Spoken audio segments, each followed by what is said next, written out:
Coach Corey Wayne, and this is my video coaching newsletter. And the topic of this newsletter is going to be, are you excited about your life? In other words, when you get up in the morning, are you excited? Are you looking forward to your day? Are you looking forward to going to work, getting ready? Because you're looking forward to the challenges or the people that you work with, or maybe what you're going to learn today if you're in school. Or are you waking up and hitting the snooze button time after time, just going, oh God, my fucking life sucks, or I hate my life, I hate my job, I hate my career, I hate my wife, whatever.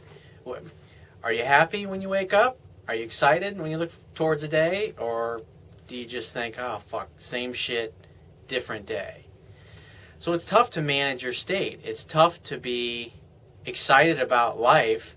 And if you're a guy that's struggling with women and wants to be more successful with women, you got to find a way to get excited about your life and get excited about accomplishing things, get excited about going for your goals and dreams, and find a way to be content and happy with where you are.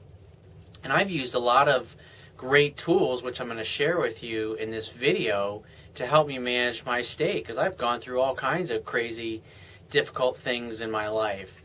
I mean, think about the typical things that come up. It's like, it's easy to be happy when everything's going well in your life, when all your businesses are growing and they're getting bigger, every month you're hitting new records, or you're constantly adding more customers every month, or you add new staff. I mean, it's exciting when things are going really well like that, because it seems like everything's just kind of clicking and happening, and just one other good opportunity after another just seems to always mysteriously land in your lap. And then things are going great, and all of a sudden, out of the blue, like one of my good friends always says, his wife adores the hell out of him. He's got great kids. He's very successful. And I remember a few years ago, keep in mind, he has made his fortune in real estate. He's always been going, man, everything's going so great. I'm just waiting for the other shoe to drop.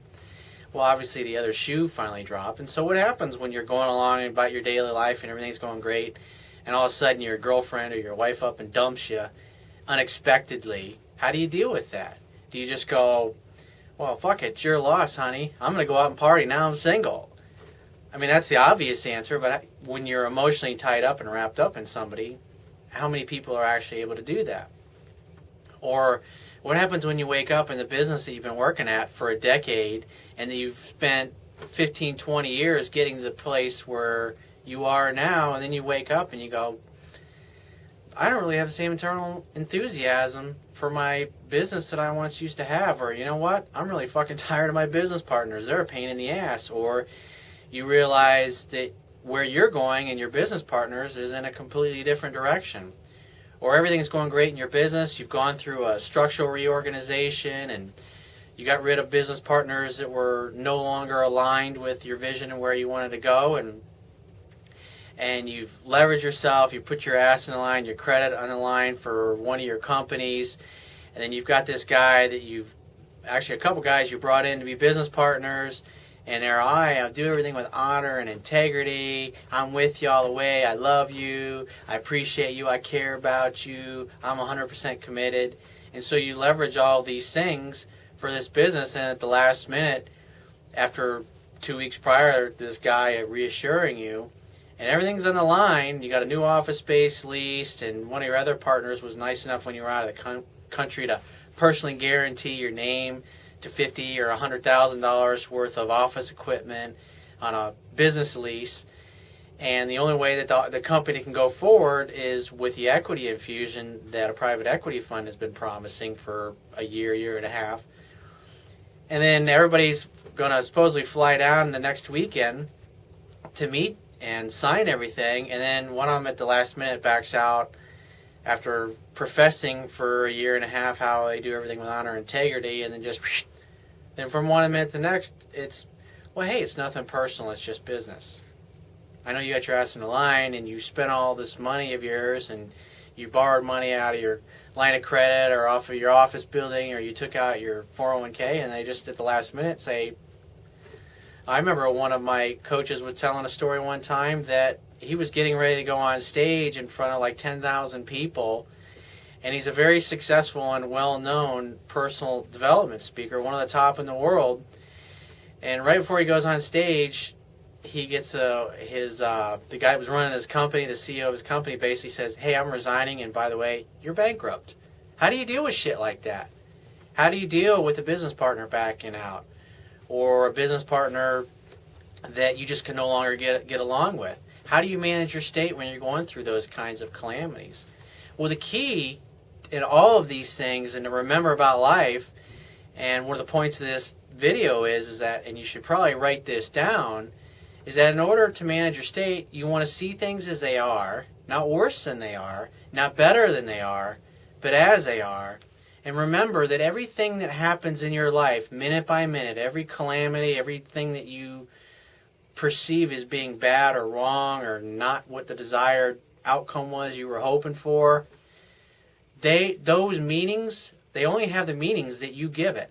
So if something is bad, you got to remember that you're the one deciding that it's bad or it's horrible. And when there's emotions attached, if it's a relationship or something like that, obviously it's very hard. It hurts, and you've got to take time to heal and get over these things. But like I said, the key is that you see things as they are, not worse than they are, and not better than they are, but just simply as they are. And you accept reality, because when we don't accept things as they are, we suffer. Because we want reality, we want the circumstances of our life to be better than they are, and just unfortunately, your life is kind of like a freight train. You can't just make a 90-degree turn when you're in a freight train. It takes a gradual, slow turn, and if things aren't going the way you want them in your life right now, it's going to take time in the future to get to the point where they do turn around. And so it's like if you're going to college, if you're in the middle, you're going to become a doctor, and you're only in the second year of school, and you got another 8 or 10 years ahead of you, that's a lot of time that you've got to think about. And so how do you manage your state when you hate half of your professors, or your workload is just unbelievable, and you're going into all kinds of freaking debt, and you're a decade away from being able to earn the first dollar off of all this time you're investing in it? So you've got to learn. Also, another great tool is a gratitude journal. Just every day when you wake up, it's either a pad of paper or some kind of a nice leather-bound journal where you take time just to write, hey, if your life just totally sucks and it's full of calamity, you say, well, hey, at least I got my health. At least I can walk. I'm not in a wheelchair. At least I got a little bit of money in my bank. At least I have a job. I mean, there's lots of people, and especially in this economy, that don't have jobs right now. And so the key is to find and focus and to write down things that you're grateful for. And if you start your day out every day with writing things down to be grateful for, you literally train and condition your subconscious to always be looking for things to go, hey, I'm grateful for that, or I'm appreciative of that. And that helps you.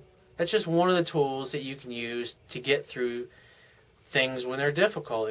But ultimately, at the end of the day, the biggest thing to remember is that life and the circumstances of your life only have the meaning that you give to them.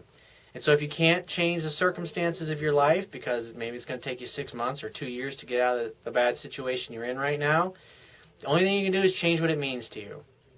Come up with a positive, what would be a positive and empowering meaning that you could give these calamities that are going on. I mean, the bottom line is when bad things happen to us, it builds character. It builds emotional strength in us. It makes us tougher. And 2 years, 5 years, or 10 years down the road, guess what? Or maybe tomorrow, there's going to be another set of circumstances or a calamity that's going to hit you. And by overcoming the challenges you've had in the past, you now are stronger and able to get through the bigger challenges that you're going to get hit with tomorrow. Why? Because we're always growing and we're always expanding as human beings. And so we always want more, and we always want to become more and become stronger. And so we tend to always, as we age, at least people that are really successful and strive for their goals, we tend to bite off bigger things than we can chew with each decade, or each time we grow and we become more, when we realize that we're even more than we thought we ever were possible. So if you find these messages of value, you can show your appreciation by going to the Wibbia toolbar on the bottom of your screen if you happen to be watching this video on my website, and click the PayPal donate button and donate any amount that you feel is equal to the value that you receive from this article or the video that you're watching, or my ebook or one of my other self-help resources on my website. At the very least, please share this webpage with all your friends and family by clicking any of the social, like Facebook or Twitter or LinkedIn social share buttons, which are also located on the Wibbia toolbar at the bottom of your screen. And if you've got a question or a topic that you'd like me to cover in a future video newsletter, you can click the Contact Me tab, which is on the left-hand side of your screen, and send me an email with several paragraphs telling me about your situation, your challenges, or what you need help with, and give me several days to get back to you. And if you'd like to book a phone coaching session with me personally, you can go to the top of the screen and click the Products tab,